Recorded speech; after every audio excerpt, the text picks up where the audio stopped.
Well, the big movie for 2023 is now out on streaming as of January 12th. It is on Apple TV. I am, of course, talking about Martin Scorsese's Killers of the Flower Moon, a film that I've been quite excited to talk about for a while. I haven't done this review, and there was just a lot of reasons for why I hadn't done this review yet. I saw the movie about 2 weeks late. There wasn't a great opportunity. I had plans to talk about One Way. Those kind of fell through. So I was trying to figure out when to talk about it. So I just decided, let's wait till more people can see this, because I know it's a 3.5-hour movie. So I waited for this movie to hit streaming. And now it's time to talk about Martin Scorsese's latest film based on the book by David Grann. This film stars Leonardo DiCaprio, Lily Gladstone, Robert De Niro, Brendan Fraser, John Lithgow's in this movie. This is an all-star cast, and it's telling the story of the Osage people in the 1920s. They become rich off oil, but their money's controlled by white people. But it's like this weird thing where the natives have more power. However, the whites hold their money, and it's basically becomes this huge corruption story of the Osage people start getting killed off. And the thing is, we all know who the Killers of the Flower Moon are, but it's just the complete lack of care that the American public, and specifically the American law, had for the Osage people, that it just allows this genocide of Native people to go on for an extended period of time. We follow Leonardo DiCaprio, Lily Gladstone. They're married in this movie, and you see very quickly what this relationship is. Is it based on love, or is there greed in here? And then meanwhile, we have Robert De Niro as kind of the forefront, the arbitrator of everything going on in this world. Robert De Niro is absolutely incredible in Killers of the Flower Moon. I mean, just one of his scariest performances ever. He walks on the screen and he's the devil. He controls everything. He feels like death personified. It is an absolutely incredible performance. Probably one of the best performances Robert De Niro has ever given in his career. I feel comfortable saying that. I also think everyone in this film does great work. I really want to focus on Lily Gladstone for a second in Killers of the Flower Moon, because she has to carry the emotional weight of this movie, as we are following the Osage people, but we're specifically centering a lot of that around Molly's family, played by Lily Gladstone. And thus we're seeing the atrocities and deaths and horror that comes with this story of Molly as she's married to this dimwit, really, in Ernest, played by Leonardo DiCaprio. I believe that's his character's name. I hope I have that right. But she is pretty spectacular in this film. I have heard the criticism of this character needed to be more front and center throughout Killers of the Flower Moon. It kind of feels like it's the other people's story. And I'll be fully honest, first time walking out of that theater, I understood that criticism, and I even kind of shared that criticism. There were moments where I'm just like, I really wanted this film to give me more of Molly and this story and less of everyone else. But then I thought about this movie, and I realized this isn't a movie about the Native perspective. It is telling the Native perspective to some degree, but Martin Scorsese is not a Native filmmaker. What he's doing is he's discussing the culture that allowed for this to happen. And that's who he is exploring. And it's really powerfully wrapped up, especially as the film goes along in its third act, because this movie does become about basically all the criticisms you've heard about Killers of the Flower Moon. Who's telling whose story? Who is at the forefront of storytelling? What is white survival guilt? What is white oppression of Native stories? A lot of these terms and ideas are really explored in Killers of the Flower Moon, and I can't do it justice. I will fully admit I am not the guide to speak on this movie, and I don't even necessarily feel comfortable saying that I should be and can do it in any comparable way. However, what I did find about this movie, as the more I've gone back and thought about this movie, the more devastating it is of how little we get Molly in certain scenes is. Like, the impact is really felt, and Scorsese is very diligent in how he tells the Osage community. story. I think specifically, if you wanted to feel comfortable about whether Martin Scorsese can do it, is he is a guy who directed such films as Kundun. He understands how to get the cultural appreciation of a world that he's unfamiliar with and cast incredibly gifted actors to play in his sandbox and bring life to these characters.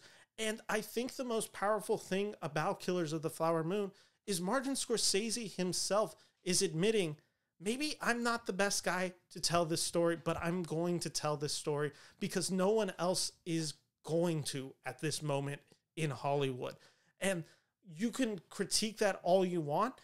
I do see that as an admission of Martin Scorsese leveraging his power to tell this story and to get the right people involved instead of just having this whitewashed story about it from the perspective of the FBI, as the book, David Graham's book, is kind of done in that fashion. It is more giving the Osage community a voice while admitting that stripping them of the voice is a narrative decision within Killers of the Flower Moon, and it's very done so diligently.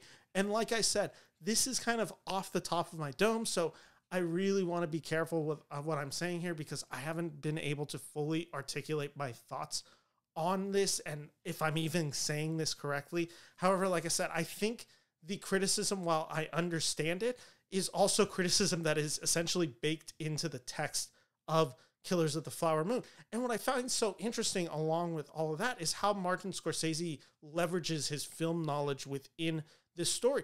This is using the iconography of John Wayne, of John Ford, people that Scorsese grew up watching. He was a fan of Westerns growing up. And so he cited how such films as The Searchers or other films within their filmography really inspired him as a filmmaker. And what's so then rewarding to see as someone who's watched Scorsese's career, and really, you know, I did my deep dive into Scorsese in the middle of 2023.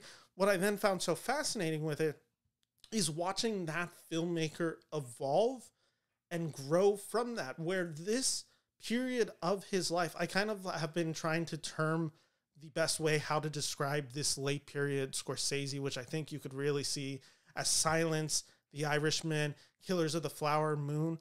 And it's kind of reckoning to some degree. This is him coming to terms with who he is as a filmmaker and what maybe some of the regrets that he has in some ways, and also what it means that he was an artist telling these stories and really making it a clear point who the villains of these stories are. If you really look at like something like The Irishman, which is kind of the same basis idea of Goodfellas or Casino, those stories, we kind of think of Goodfellas and Casino, while they're obviously tragedies and these people do terrible things, they've become such a moment in lexicon and pop culture history that they're kind of glorified. And The Irishman is him destroying that glory, which is just like, this is the life you lead. It's all death. It's all misery. You're left alone, dying, and death comes for us all. Killers of the Flower Moon is in some ways that same style, and that's what he's commenting on John Wayne. It's him reconciling with the history of film and this moment and what it says about film in 2023 versus what it said about film in 1967 when he made Who's That Knocking at My Door. It is the history and evolution of a filmmaker and the crime genre that he has had his fingerprints all over. This movie is actually so monumentous to me that I don't know if I can even give it a fair review because it's almost like encompassing me. It's a movie that I've been thinking about so heavily since I saw it back in October. It hasn't left my mind and I can't wait to revisit it. It is a 3.5 hour movie, and I can certainly tell you I felt the length of the movie. However, I wouldn't take out really anything of this movie. And I think this is just Scorsese being so comfortable in himself that he can just make a movie that's so captivating and so heartbreaking and so tragic, yet I'm so emotionally riveted by what Scorsese is able to achieve as a filmmaker that I'm just all in on what Killers of the Flower Moon is trying to say and what it ends up saying. And I think those are at some points maybe in conflict with each other to some degree. I think Martin Scorsese has complete control in the direction style. And I think he also realizes he can't have complete control in what this movie means to people, and specifically what the screenplay means to people and what they take away from it. Because I do think this is a perspective movie where people are going to have different perspectives, especially based on their race, where they're from, their family history, all of that. I think people are going to take different aspects away from this art. One more thing I want to mention about my review of Killers of the Flower Moon before we stop it is I want to just stop this narrative. One last thing I want to mention about Killers of the Flower Moon before we leave is I just want to stop this narrative right now that Brendan Fraser is bad in this movie. Fraser is incredible in it, and he plays such an integral role to the third act, and the performance is so deliberate and so over the top, but it works because of the character that he is defending in Robert De Niro's character. And I'm trying not to get too in heavy amount of spoilers, but this is in the trailer. We do see that he is the lawyer to Robert De Niro's character, and it does kind of show the cartoonish evilness that is on display in this world. And the fact that people would just act like this in public, and it's so clear and obvious that they're the bad guys, and yet it goes unpunished. And I think Fraser plays the role magnificently. I think it's an absolute powerhouse performance. I think it's better than the performance he won an Oscar for last year, if we're being completely honest. But with that all said, Killers of the Flower Moon, it's a huge recommendation. I'm going to rate this movie, and I'm just going 5 out of 5 stars because I don't know how else to contextualize this movie, and besides the fact that I think this movie is a masterful direction. I think this movie is so emotionally impactful, and of a director who has made some of my most favorite movies, this is amongst his best. So what else is there to say about Killers of the Flower Moon? Check it out now that it is streaming on Apple TV. And thank you all for watching this channel. If you like this review, make sure to like and subscribe for more reviews. I have a review of Past Lives coming out real soon. Take care and have a great weekend.